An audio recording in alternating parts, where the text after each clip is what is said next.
Oke,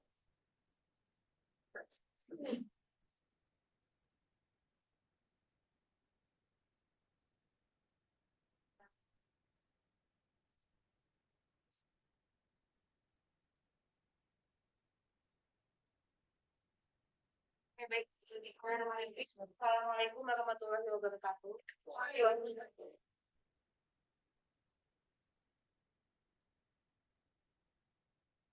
Kelas C ya, kita masuk juga kelas B yang join OSPS. Karena masih teori, jadi gak apa-apa hybrid kan ya. Oke, nanti melanjutkan dari materi kita kemarin. Kemarin kita sudah separuh dari pengantar SPK ya. Ini saya harap yang sebagian online join di sini juga masih ingat. Jadi saya mulai dari batas kemarin aja. Kita kemarin bahas sampai jenis-jenis dari MSS ya. Dari MSS. Apa MSS?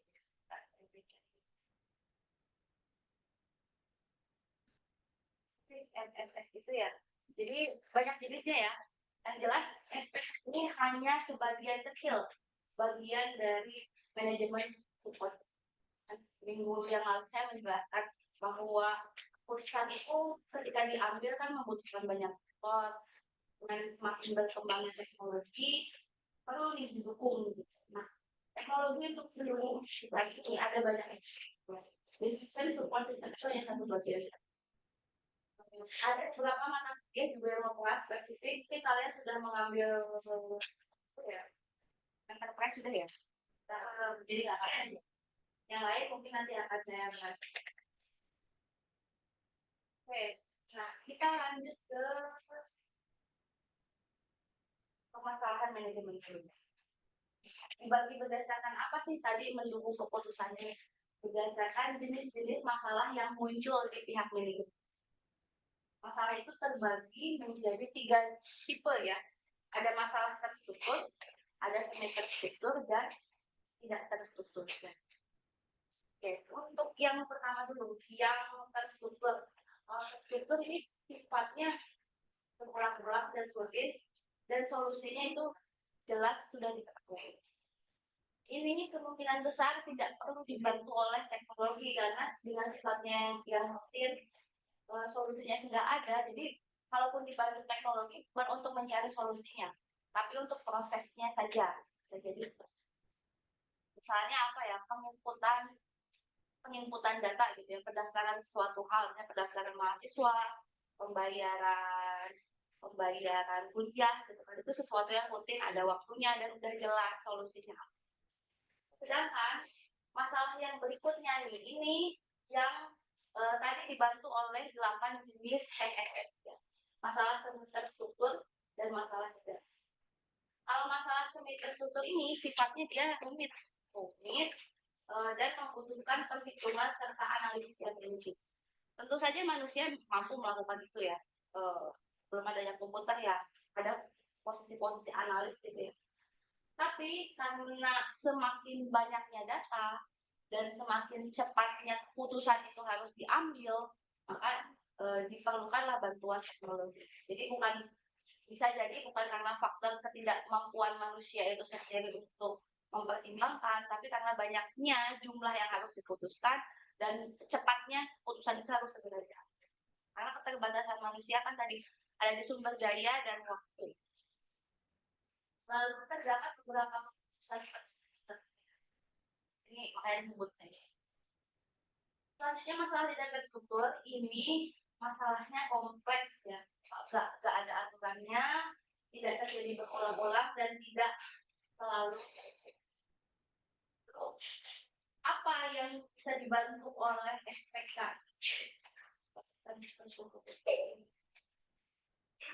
Nah, yang bisa dibantu oleh SPK ini antara lain adalah masalah yang semi terstruktur. Karena ada solusi standar, tapi juga tetap ada bantuan nilai manusia.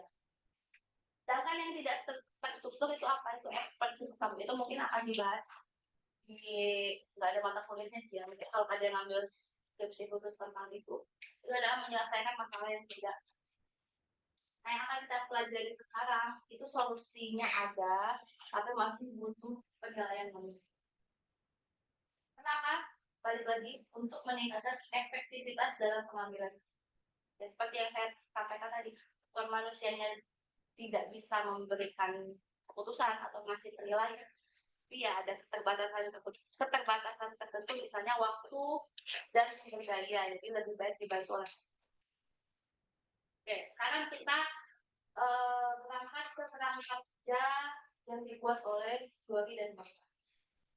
Tipe kepenulisan yang kita ambil tadi 3 jenis tadi, terstruktur, terstruktur dan tidak terstruktur ya. Kita ganti-ganti ya ke sini coba. Nah, untuk lebih kelihatan di sini. Oke. Nah, untuk yang terstruktur dulu ya, karena kita mau bahas tentang SPK. Ada beberapa faktor yang bisa diperlukan. Pertama, dari faktor operasional. Rasional itu misalnya ini kita contohnya ya, kalian bacanya sebaris ini Kak manajer jalannya apa makanya. Nah contoh nih, penjadwalan produksi ini kan bisa dikontrol secara rasional ya, misalnya kita harus menjadwalkan sesuatu. Nah manusia bisa aja menjadwalkan itu ya, tapi butuh waktu yang lama mencari kecocokan gimana caranya tidak bentrok, terus siapa sesuai dengan apa gitu ya. Kalau produksi di pabrik itu kan misalnya kapan datangnya bahan baku, terus harus produksi barang kapan itu, produksinya harus berapa banyak. Nah itu kan sebenarnya bisa saja oleh manusia, tapi kecepatannya beda kalau dibanding. Sedangkan yang bisa dikontrol oleh manajerial adalah persiapan supaya produksinya bisa jalan. Misalnya anggaran untuk membeli bahan baku tadi supaya jadwalnya bisa jalan. Terus evaluasi kredit itu dalam hal ini saldo. Jadi itu ada berapa banyak setiap adanya produksi berkurang masuk keluar gitu. Nah, sedangkan untuk strategi ini yang lebih advance lagi, bagaimana kita bisa dengan yang ada misalnya karena strategi berarti sesuatu yang di depan ya. Kalau strategi berarti yang ingin dicapai dengan cara tertentu. Misalnya membangun pabrik baru, memanajer dan akuisisi dengan jenis bisnis yang sama ke kompetitor. Nah itu masuk ke perencanaan strategis yang masih bisa dibantu oleh SPK karena termasuk sebagai terstruktur. Pada datanya ada sesuatu yang bisa dihitung, tapi masih butuh penilaian manusia. Kalau yang terstruktur program ini bisa langsung tanpa harus dibantu manusia ya. Misalnya piutang dagang, piutang itu kan orang yang punya utang gitu ya, ditagih gitu kan. Penagihan kan itu jelas ya, biasanya kalau ada beli sesuatu kan pabrik itu belinya biasanya sistemnya barang datang dulu terus nanti dibayar kemudian kalau udah datang gitu. Ada tuh jelas kapan biasanya datang, udah ada jadwalnya, diinput itu udah diinput ketika datang beberapa hari kemudian maka akan ditagihkan akhir bulan. Itu sesuatu yang terstruktur makanya bisa diprogram, nggak perlu bantuan manusia. Terus pemasukan pesanan ya, sekarang juga masukin pesanan kan udah bisa langsung barcode. Kalau masuk ke pabrik itu misalnya bisa langsung di scan berdasarkan nopolnya, masuk terus gitu ya, berdasarkan nopolnya masuk barang apa aja, itu udah bisa kayak gitu. Jadi nggak perlu sih hal-hal yang seperti ini sifatnya itu ada penilaian manusia lagi. Saya mikir lagi tadi pagi ini kalau seminggu ini berarti harus lihat kalender dicocokin gitu kan. Terus hal yang terstruktur misalnya peramalan jangka pendek, analis anggaran ini juga sebenarnya sesuatu yang bisa dikasih rumus ya, makanya termasuk yang paling untuk investasi, lokasi gudang, distribusi ini juga sekarang udah bisa dilihat secara sistematis.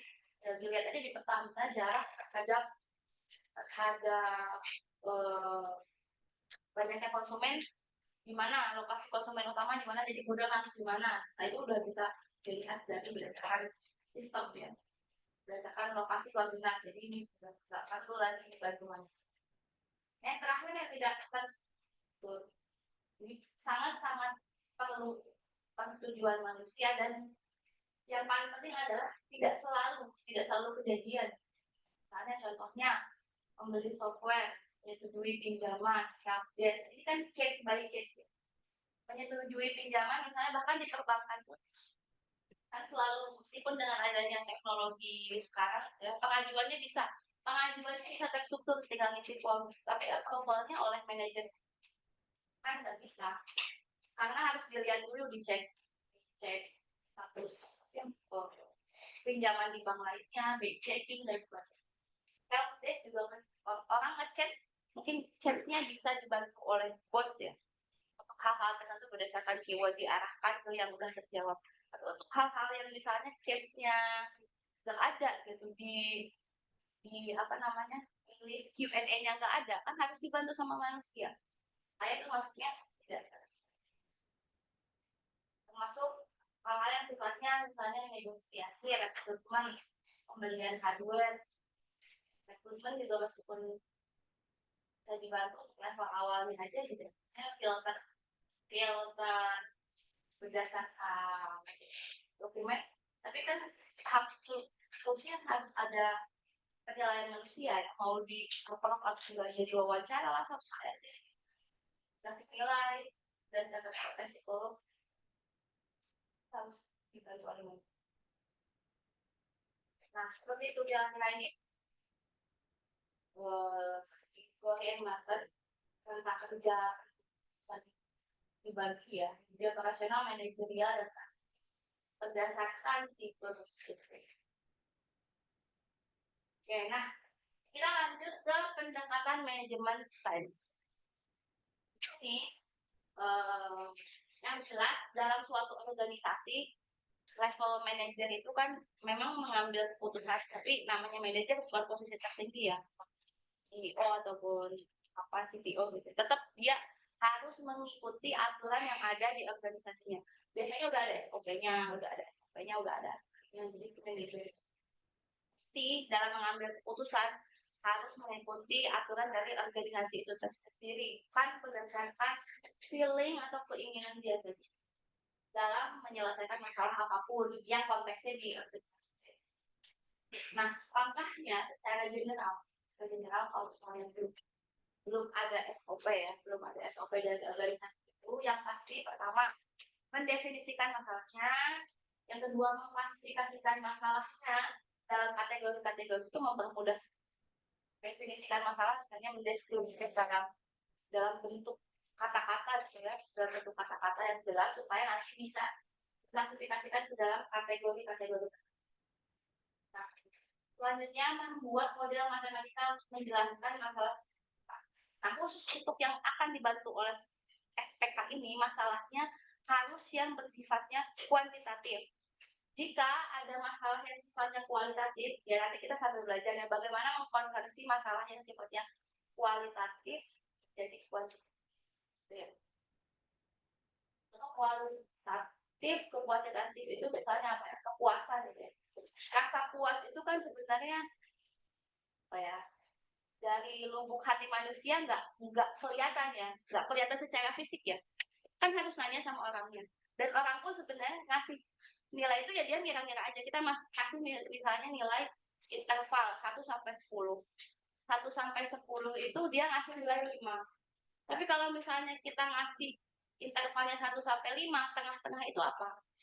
Antara milih 3, 2 atau 4 kan? Ya itu kan akhirnya jadinya tergantung rentangnya, tergantung dia pun menyatakan tengah-tengahnya, itu balik lagi kan. Akhirnya ya meskipun tidak sempurna, tapi bagaimanapun karena SPK ini sebuah sistem, mau nggak mau masalah yang ada kualitatif harus diubah menjadi kuantitatif supaya bisa dihitung. Contohnya tadi kepuasan terhadap suatu hal tertentu misalnya, kan sifatnya tidak terlihat ya, tapi harus ditanyakan dan dikonversi ke sebuah nilai numerik. Nah, yang terakhir kalau yang Terakhir ini kalau sudah punya model matematikanya, kita cari solusi. Jadi, manajernya cari solusi, potensi dari model tersebut dan mengevaluasi. Dia adalah yang beberapa pilihan, lalu terakhir memilih dan merekomendasikan satu solusi. Oke. Dari sekian jenis masalah terstruktur dan tidak terstruktur, bahas dulu yang SPK yang semi terstruktur. Nah, definisinya dulu deh. Kita nyebutnya SPK ya, kalau in English itu proses. Definisinya apa sih? Menurut McNeil, ini sebuah sistem yang menyediakan kemampuan untuk penyelesaian masalah dan komunikasi permasalahan yang bersifat semi terstruktur. Sedangkan menurut William Martin, tadi yang bikin kelengkapan tadi, SPK itu sistem berbasis komputer yang interaktif yang membantu para pengambil keputusan untuk menggunakan data dan berbagai model untuk memecahkan masalah tidak terselesaikan. Memang ada dua pendapat yang menyatakan bahwa yang satu bilang ini itu yang tidak. Kita ambil tengahnya aja, karena di sini butuh penilaian manusia dan data, kita naikkan satu saja, kita ambil yang symmetric juga menurut McNeil. Tapi secara umum kita bisa menyimpulkan bahwa SPK itu menggambarkan semua sistem terkomputerisasi yang mendukung pengambilan keputusan pada suatu.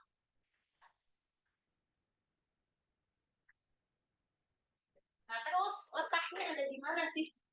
Dari banyaknya produk sistem informasi ya. Jadi kalian kan sudah semester 7 sudah banyak belajar Indonesia macam-macam SI, ukit lah, manajemen sistem dan sebagainya. Posisinya DSX ada di mana sih?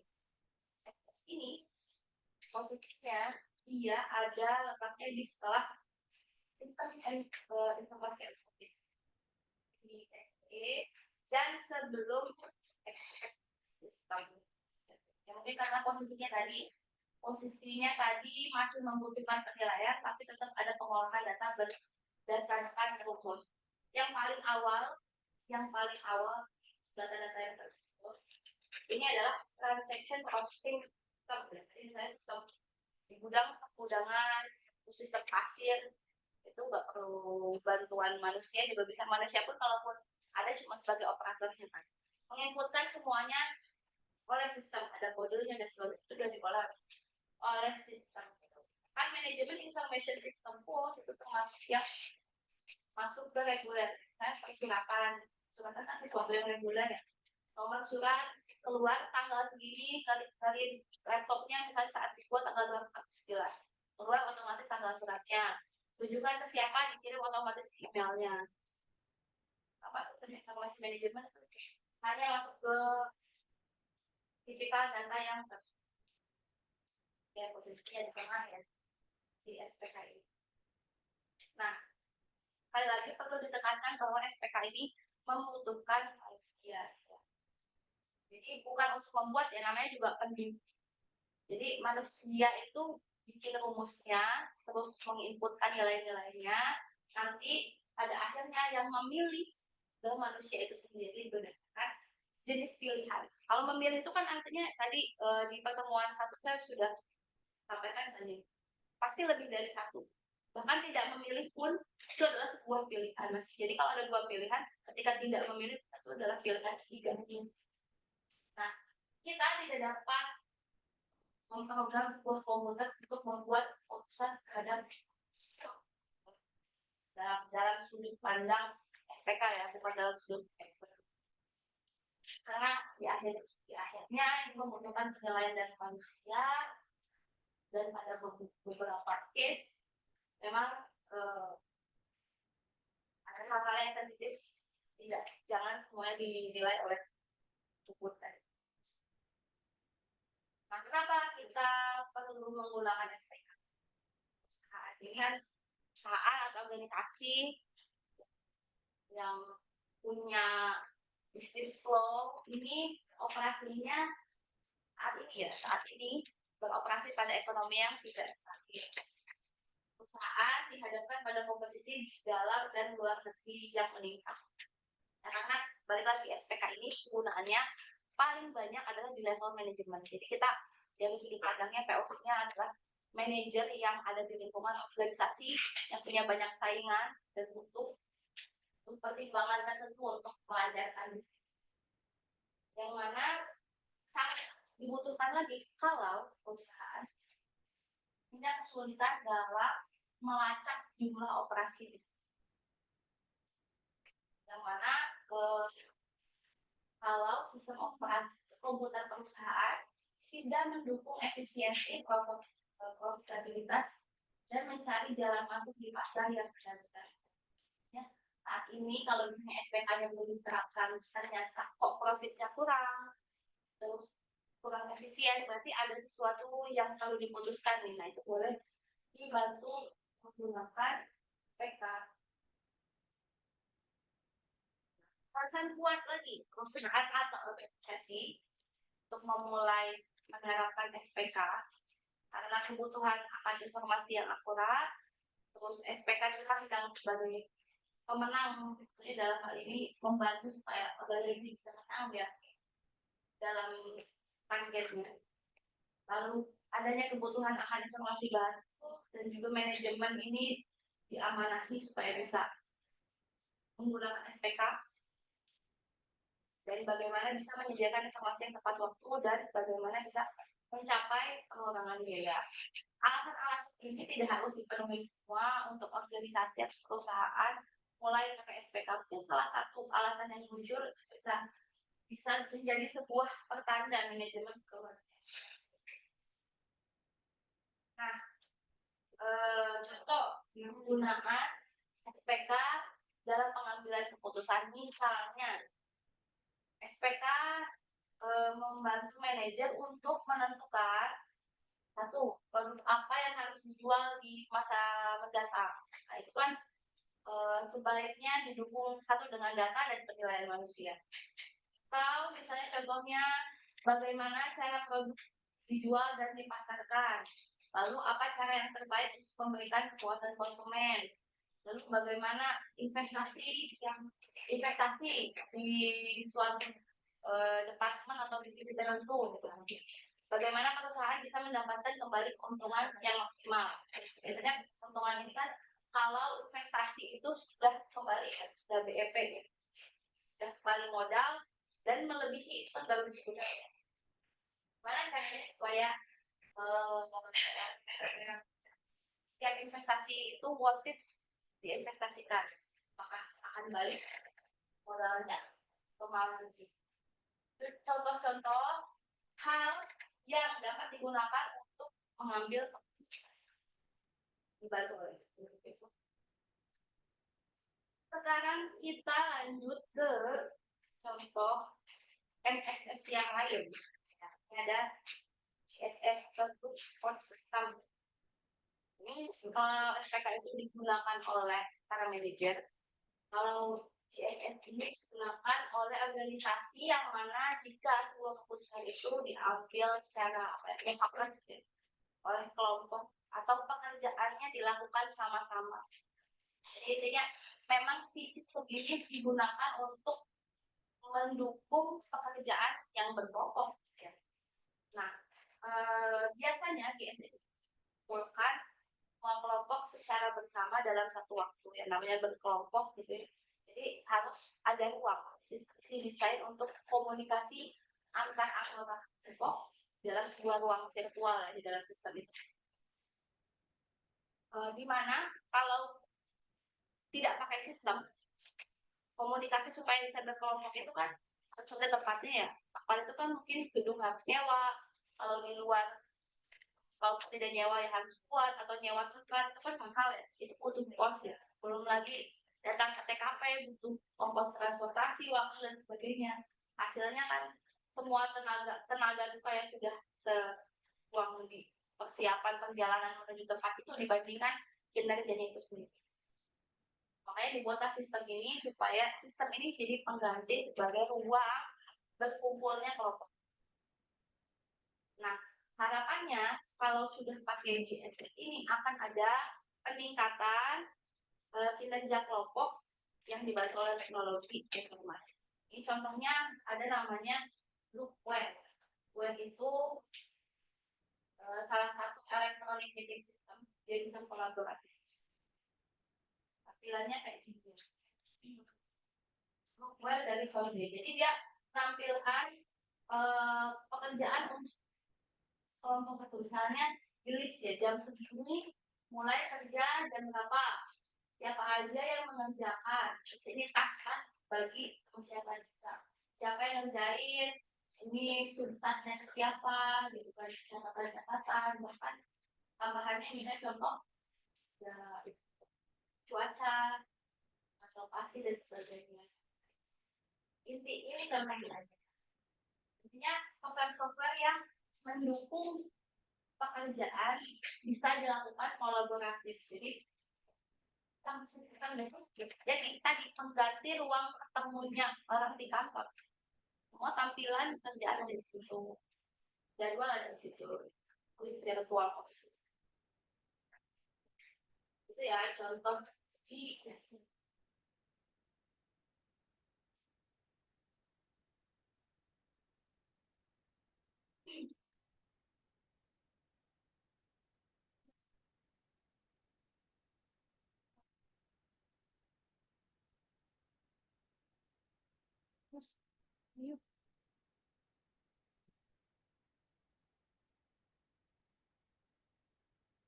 selanjutnya kita ke informasi ekspor AIS. Ada yang juga bilang ISX. Ini portal informasi yang digunakan untuk melihat informasi dalam organisasi secara keseluruhan. Ya. Sistem informasi eksekutif ini dikembangkan untuk menyediakan kebutuhan informasi yang dibutuhkan oleh eksekutif, menyediakan interface yang user friendly, menyediakan pelacakan dan kontrol yang tepat waktu dan efisien, menyediakan akses cepat pada informasi detail yang tersirat dalam teks, bilangan, atau grafik. Kalau dari ciri-cirinya, harusnya ini apa namanya, kalian pernah dengar atau pernah lihat. Ini kan portal ya, portal terus informasinya hanya yang penting saja, interface-nya user friendly, terus ada pelacakan dan kontrol, ada akses cepatnya juga. Kira-kira apa nih bahasa awamnya? Ini nama kerennya doang sih, AIS. Ini bahasa awamnya itu ada apa kira-kira? Website profile. Oke, masukkan satu. Ada lagi? Ada lagi. Kata kuncinya ini hanya dilihat oleh eksekutif, terus informasinya user friendly dan yang dibutuhkan aja.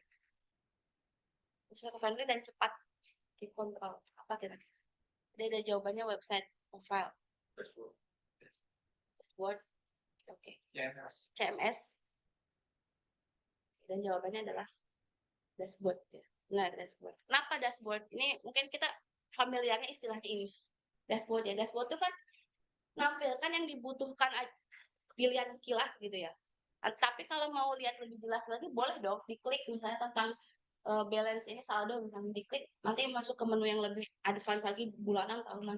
Tapi di dashboard itu kan kita melihat secara cepat dan tepat. Apalagi ini kan tujuannya untuk eksekutif. Eksekutif itu levelnya di atas manajer ya. Orang yang punya pengambilan keputusan tertentu terhadap bisnis. Nah, biasanya dia mau lihat secara cepat, misalnya penjualan tertinggi di bulan ini saja, di bulan saat itu dia berjalan. Tapi kalau dia mau lihat lebih detail, misalnya bulan lalu, bulan sebelumnya, selama setahun, ya harusnya ada menunya lagi ya. Tapi secara sekilas, itu kan dia butuh cepat ya, namanya pemangku keputusan. Secara visual apa? Nah itu dashboard. Ya sekarang bahasa kerennya orang lebih kenal dashboard. Istilah secara teoritisnya itu adalah sistem informasi eksekutif. Ya, dashboardnya memang ditujukan, sekarang itu memang dashboard nggak harus buat para eksekutif sih. Biasanya dashboard itu kalau yang bukan eksekutif tentang kegiatan yang kita lakukan di suatu website gitu. Tapi kalau di sudut pandang eksekutif, dashboard itu untuk hal-hal yang dia pilih aja. Misalnya, ini kalau untuk pemangku kebijakan tentang keuangan kan dia itu yang penting-penting hanya sales, profit, hal-hal yang dia mau tahu aja kan secara cepat. Yang lain detail-detailnya ya bisa ke manajernya yang di bawah dia kan maunya yang penting dan cepat secara visual. Oke, lanjut ke sistem manajemen pengetahuan atau knowledge management systems. Ya, ini karena udah jelas ada namanya knowledge management system, berarti sesuatu yang masuk di dalam sistem ini bukan cuma data, tapi sudah pengetahuan. Levelnya bukan cuma lagi data, tapi pengetahuan. Pengetahuan kan levelnya udah di atas data ya, data yang berharga. Kan kalau data aja tuh, apa aja tuh disimpan jadi database, boleh dong data ya, data cuaca, data mobil lewat, nah, apapun kan boleh ya, foto, apa gitu. Tapi kalau di KMS ini harus yang ada gunanya. Nah, akan jadi dan dapat digunakan untuk memecahkan masalah serupa. Ini fungsinya di organisasi ini digunakan untuk menangkap dan menggunakan kembali pengetahuan pada tingkat sosial, di mana pengetahuan tersebut disimpan di dalam repositori pengetahuan. Pengetahuan di sini dalam hal ini pengetahuan yang diketahui oleh manusia boleh disimpan di dalam sistemnya.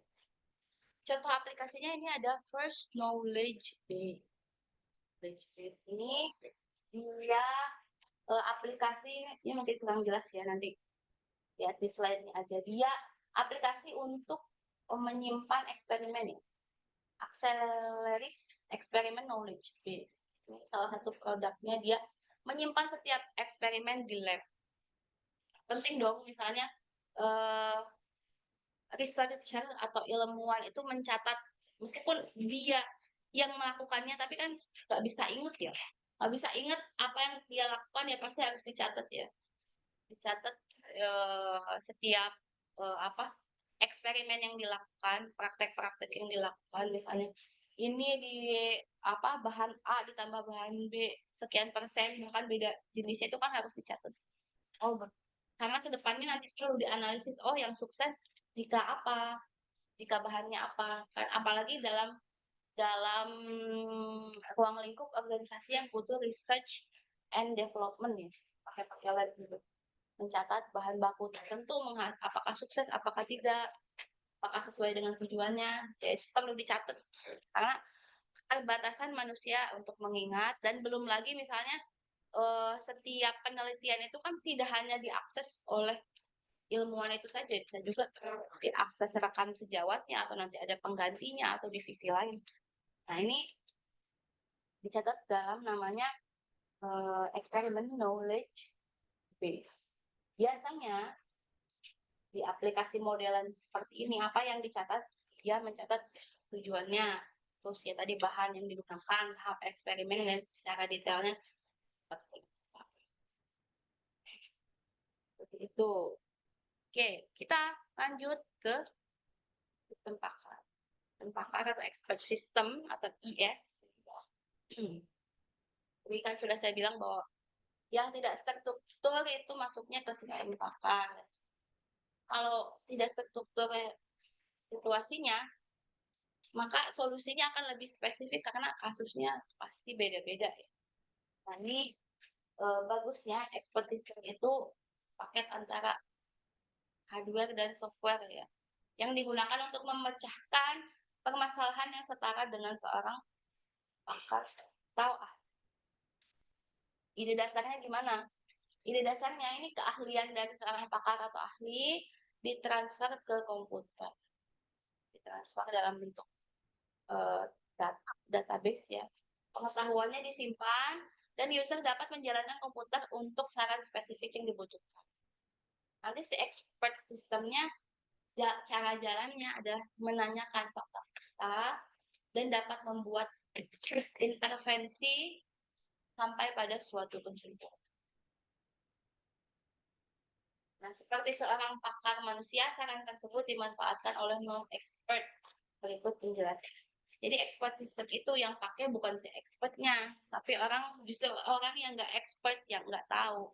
Tapi pengetahuan expertnya dimasukkan ke dalam sistem, menggantikan kalau kita diskusi ke expert tersebut. Itulah kenapa kalau sistem pakar itu kebanyakan diterapkan dalam bidang kesehatan gitu ya, kesehatan, hal yang perlu konsultasi gitu kan, karena sifatnya yang perlu tahu, yang perlu nanya ya bukan si expertnya, tapi orang yang tanya tahu konsultasi dari gejala-gejala dia misalnya penyakitnya apa nih, itu diterapkannya biasanya ke expert system, bukan ke sistem pendukung keputusan ya, karena nggak ada keputusan yang perlu diambil dulu buat penyakit ya, tapi kan perlu tahu dulu penyakit yang tepat. Makanya masuknya kalau ke konsultasi kesehatan gitu masuknya ke expert system. Selanjutnya ada jaringan saraf tiruan atau artificial neural network ya, ANN. Nah, dalam kasus nyata yang lebih kompleks ya, data, informasi atau pengetahuan yang eksplisit ini mungkin tidak bisa didapatkan. Artinya ada beberapa hal yang mungkin kalau secara data orang tidak boleh akses secara jelas gitu beberapa orang tertentu. Nah, para pengambil keputusan menggunakan pengalaman untuk menangani situasi yang serupa. ANN ini sudah pasti berbasis pada penggunaan data, informasi, atau pengetahuan eksplisit yang tersimpan di komputer. Jadi terbatas pada suatu hardware komputer tertentu. ANN ini mempelajari pola-pola dalam data yang disajikan dan dapat menerapkan apa yang telah dipelajari pada kasus-kasus. Oke, contohnya aja deh, mungkin kalau penyakit gini gimana sih maksudnya? Ada saraf segala gitu ya. Ini contohnya JST, sistem Falcon untuk deteksi penipuan kartu kredit. Kenapa bisa masuk ke jaringan saraf tiruan?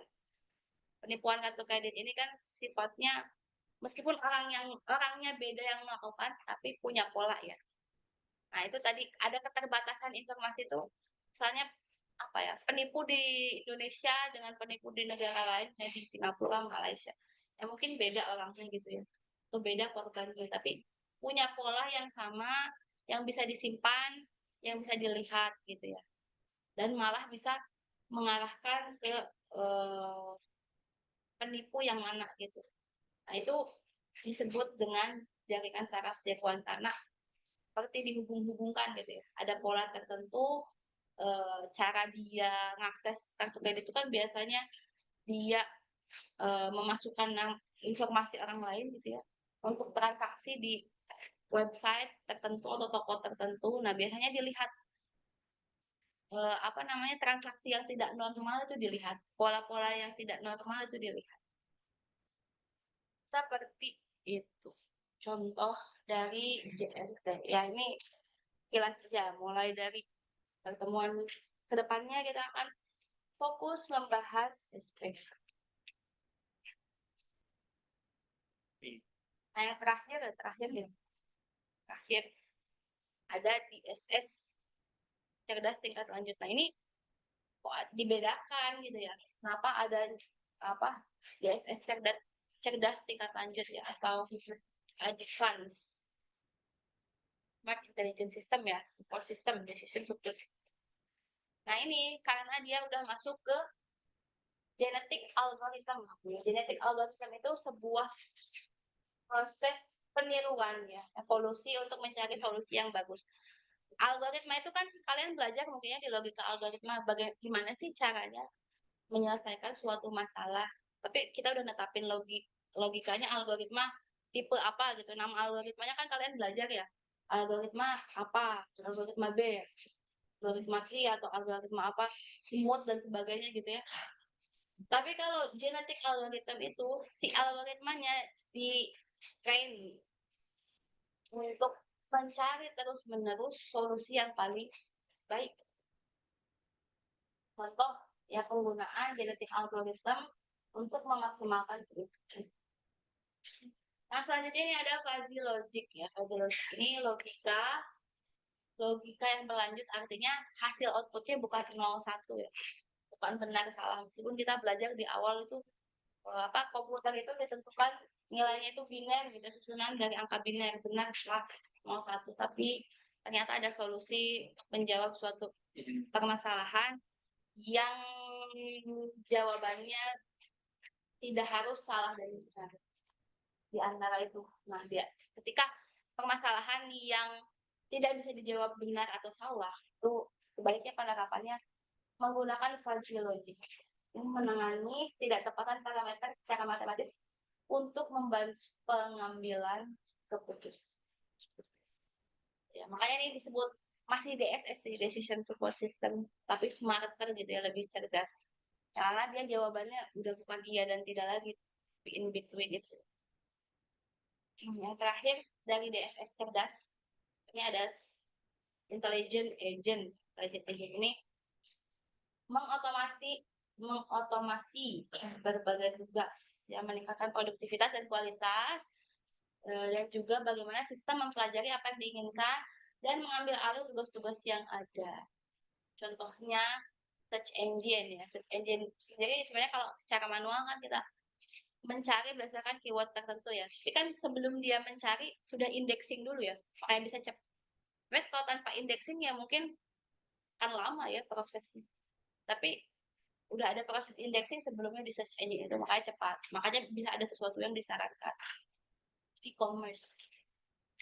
E-commerce juga sama ya. Kita mencari sesuatu punya keyword ya. Tapi setelah milih sesuatu ada yang disarankan lagi, membaca dari aktivitas dan sebagainya. Bahkan email pun sekarang kan udah lagi ngetik udah nyaranin mau jawab apa kan kata-katanya kalau in English ya. Saya nggak tahu sih kalau Indonesia, tapi kalau saya ngetik jawaban bahasa Inggris kan udah yang di Gmail udah nyaranin ya ngetik nextnya apa. Kayak kok dia tahu gitu. Itu udah masuk ke intelligent agent. Oke, mungkin itu dulu tutup dari seri pengantar SPK-nya dan teman-temannya sedikit belum diakhiri. Mungkin kelas ini ada yang mau ditanyakan, yang offline maupun yang online.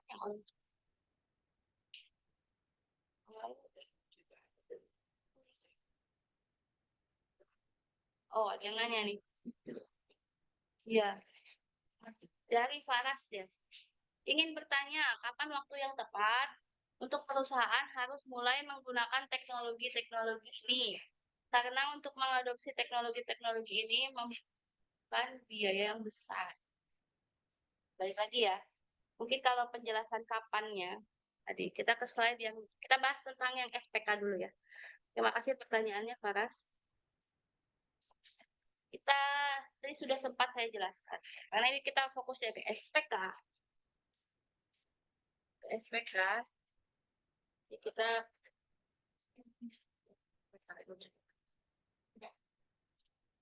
kapan?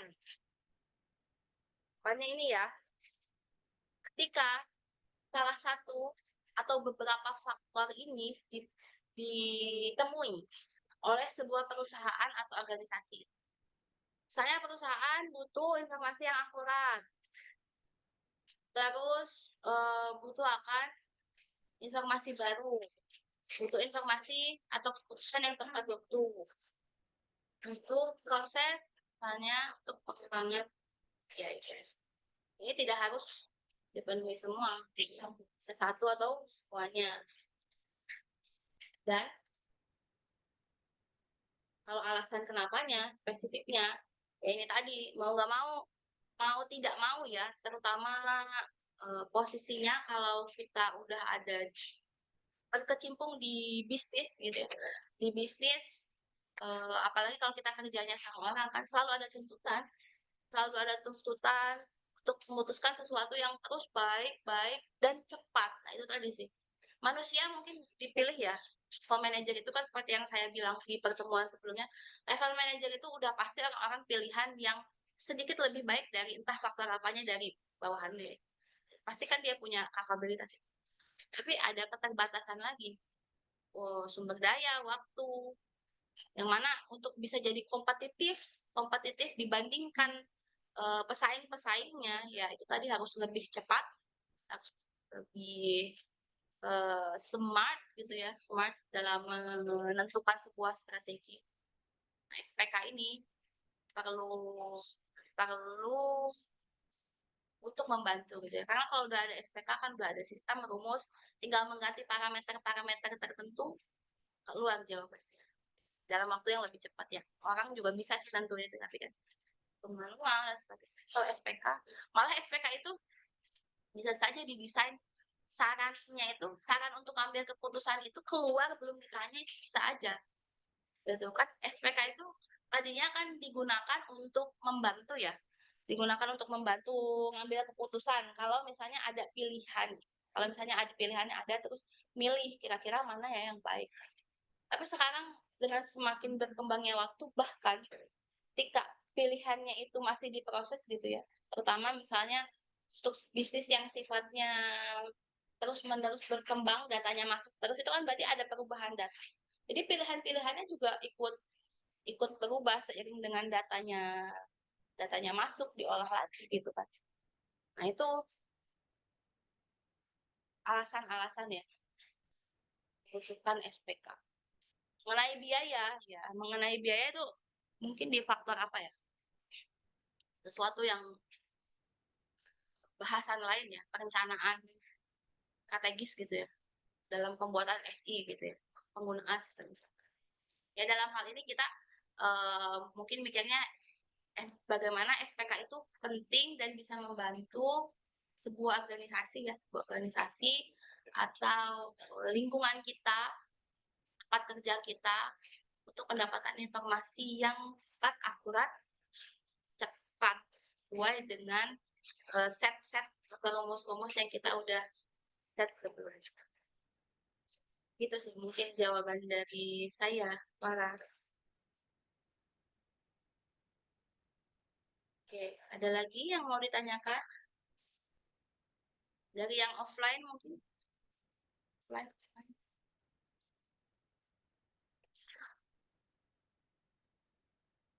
Oke, kita tidak ada pertanyaannya. Ini kan karena masih pengantar ya. Untuk semakin kalian memahami, saya kasih tugas aja ya. Oleh-oleh ya, saya kasih oleh-oleh. Online dan offline. Oleh-olehnya tugas kelompok dan individu. Ini yang kelompok ya, yang kelompok lakukan studi pustaka untuk menemukan aplikasi-aplikasi dari teknologi MSE. Tadi kan contohnya udah ada, tapi studi pustakanya belum. Sedangkan yang individunya ini membuat review dari salah satu aplikasi teknologi MSE. Kalau ini kebalikannya, saya belum ngasih screenshot contohnya yang apa MSSD. Aku spesifik di MSD boleh deh. Ini ya. Ini untuk bikin studi pustaka udah belajar ya di Medpen ya. Sudah kan? Literatur review sudah. Nggak perlu saya kasih template ya. Pakai aja template yang dipakai. Nah ini yang setopik dengan studi kasus kelompoknya. Kalau masih belum jelas, misalnya aduh bu, belum clear nih, saya mutusin yang mana. Boleh lebih dari satu topik dibikin sheet baru aja. Ya, nanti kan kepake saat kalian mau kerjain ini ya, tugas kelompoknya. Anggap aja ini literatur review. Nah, jangan ngambil dari blog ya. Kalau udah belajar Medpen pasti dari jurnal ya, dari paper ya. Cantumkan URL ke paper aslinya, diurutkan dari yang terbaru. Kalau secara teoritis sih tadi teorinya emang udah lama banget ya, dari tahun berapa tadi? 80 ya. Tapi kalau penerapannya seharusnya sih masih ada yang sekarang. Diurutkan dari yang terbaru. Sedangkan individu tadi review ya. Ya dicoba aja ya. Sekelompok meskipun softwarenya sama tapi kan percobaan masing-masing pasti beda kan. Makanya ini dibuat individu aja. Nah, ketentuannya pustakaannya dibikin di Google Sheet aja ya, Google Sheet. Bikin tabel gitu loh. Dapat penulisnya siapa, judulnya apa, terus metodenya apa, terus masuk MSS yang mana, apalagi studi kasusnya apa, kelemahannya apa, gitu ya. Ya, kalian udah belajar lanjut di Medpen lah. Boleh lebih dari satu tab studi kasus itu ya, maksudnya kalau belum memutuskan, kalau udah memutuskan ya satu aja, biar ya kalian nggak banyak. Untuk review videonya ini saya pakai Loom ya, yang biasa saya pakai. Yang pernah saya upload kuliahnya nggak aneh ya Loom. Kalau yang baru ketemu saya lagi, ini dibuka aja linknya di loom.com. Atau kalian nge-record sendiri terus di-upload ke apalah YouTube lah, Drive. Boleh. Cuman kalau Loom ini nggak usah install apa sudah kayak screen share terus outputnya URL gitu. Soalnya saya nggak terima upload video ya, nanti apa drive saya penuh. Di link aja.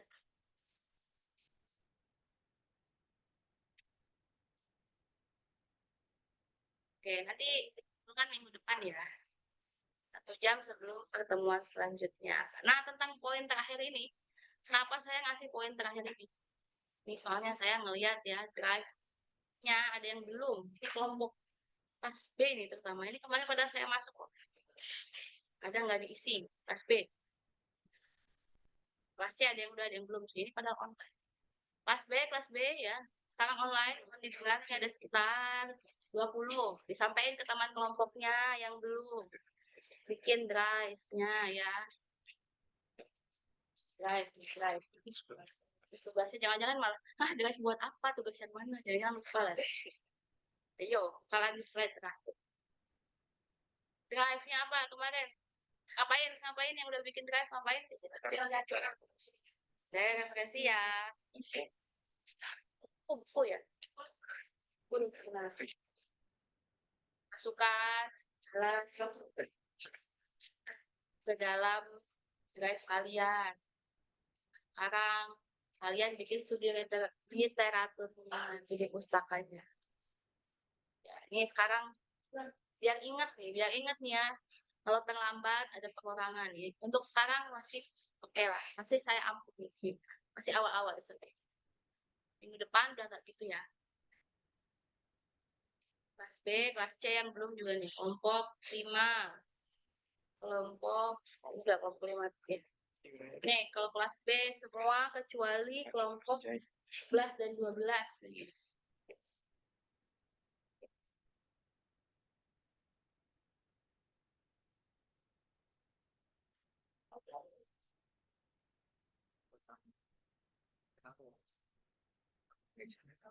Oke, ya ini akan pakai buat kalian juga sih.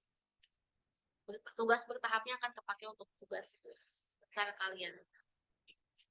Oke, ngomong-ngomong soal kelompok ini karena ada perpindahan apa mahasiswa kelas B ke kelas C, ada PMM juga yang pindah ke kelas B ke kelas sekarang tuh kelas apa? Kelas C, dari B ke C. Nah ini ada yang perlu diperbarui nggak? Ini ada yang perlu saya hapus, saya pindah apa gimana gitu? Ada yang ikut MPKM lah atau apa gitu. Yang PMM saya udah ngasih tahu supaya join kelas sekarang, ada di sini, join di sini kan PMM. Ada. Tadi pada ngechat saya. PMM.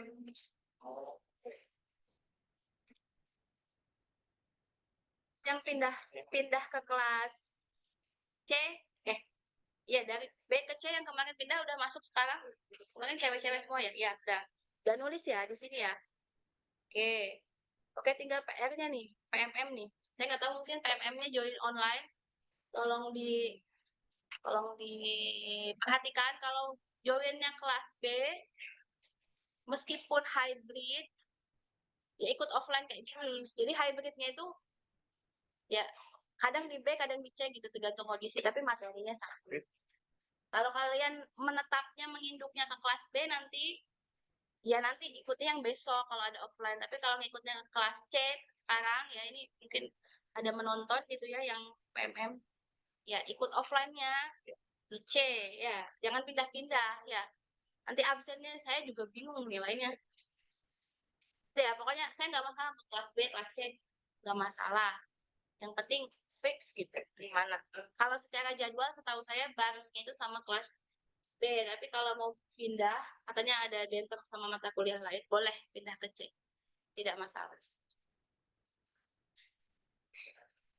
Tuh, oke, tentang tugas deh, ada yang bertanyakan dulu? Mungkin kalau materinya tidak ada yang bertanya, sudah jelas, sudah kebagian semua juga ya kelompoknya, jangan sampai ada yang ketinggalan, nggak diajakin. Oke, baik, itu saja dulu mungkin. Saya akhiri ya, terima kasih yang sudah join kelas offline. Online kali ini. Mungkin saya pamit dulu. Kita ketemu lagi minggu depan. Mungkin yang bisa saya sampaikan sudah pasti adalah minggu depan itu kita akan online ya. Karena saya masih pelatihan juga fix online. Bisa lagi hybrid kayak gini. Bisa lagi hybrid kayak gini atau bisa online. Kalau online di takutnya kalian soalnya ini joinnya itu enggak siap di hybridin di kelas. Salah satu kelas tuh yang online itu kayak cuman sekarang ya kemarin juga kayak join cuma 11 orang. Mungkin kalau mau nyari waktu yang bisa online dua-duanya boleh perwakilan kelas B dan C gitu ya. Kayak ngobrol gitu mau hari apa Jumat gitu atau apalah jam lain gitu. Boleh kalau mau online minggu depan. Pokoknya sampai sebelum kita perhitungan nulis-nulis gitu masih boleh hybrid online. Teori aja kok. Oke, itu aja ya informasi yang bisa saya sampaikan. Selamat sore. Wassalamualaikum warahmatullahi wabarakatuh. Sama.